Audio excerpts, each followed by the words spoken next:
Hello and welcome to Nikolai's genetics lessons, and today's question of the day: what pattern of inheritance does this trait follow? And here's a pedigree, and looking at this pedigree and pattern, I can tell that this is X-linked recessive genetic disorder, and here's my explanation. Take a look. This male number 1 in generation 1 has defective X chromosome, so I use red color to designate defective X chromosome. Of course, not the whole chromosome is going to be defective, just one allele, and this is recessive genetic disorder. And another chromosome, sex chromosome, which is Y chromosome, is normal. And this female has two normal X chromosomes.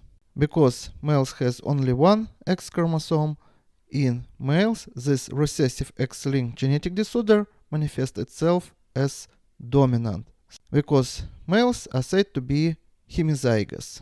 This X chromosome cannot be balanced with Y chromosome because X chromosome almost 10 times bigger than Y chromosome and have 10 times more genes.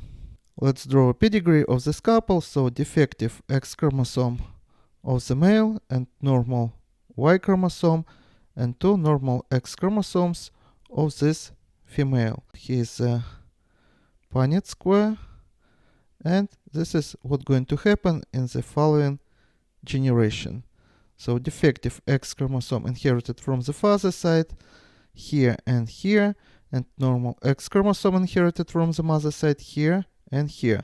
Normal X chromosome inherited from the mother side, and normal Y chromosome from the father side.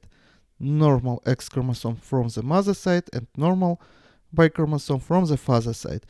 As you see, all male progeny in this family are going to be phenotypically and genotypically normal.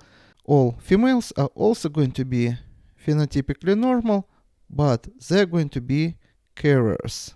So 100% of the female progeny of this couple are going to be obligate carriers.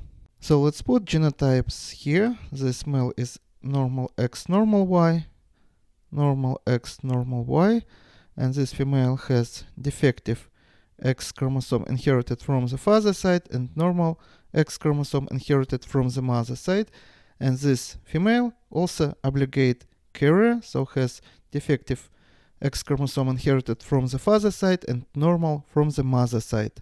And this couple here has both normal X and Y chromosomes, so this female has two normal X chromosomes, and this male has normal X and Y chromosome. This male has normal XY genotype, normal XX, XX here, and normal XX here. How it took me just 1 second to find out that this is X-linked recessive genetic disorder, because very peculiar pattern. In one generation only male have this disease, in the following generation none of the children has a disease, but in the following generation only males has this disease. So this is very peculiar pattern. Now let's make another Punnett square of this couple. So we have female who is heterozygous, who is carrier, so has defective X chromosome and normal X chromosome, and male has two normal chromosomes X and Y. Again, we're building Punnett square, and take a look what's going to happen this time. So defective X chromosome from the mother side here and here, and normal X chromosome from the mother side, normal X chromosome from the father side here, from the father side here, normal Y chromosome from the father side here, normal X chromosome from the mother side, and normal Y chromosome from the father side. As you see, 100% of the females are going to be unaffected, but 50% of them are going to be carriers. But phenotypically, all females here are going to be normal. But 50% of the male progeny are going to be affected.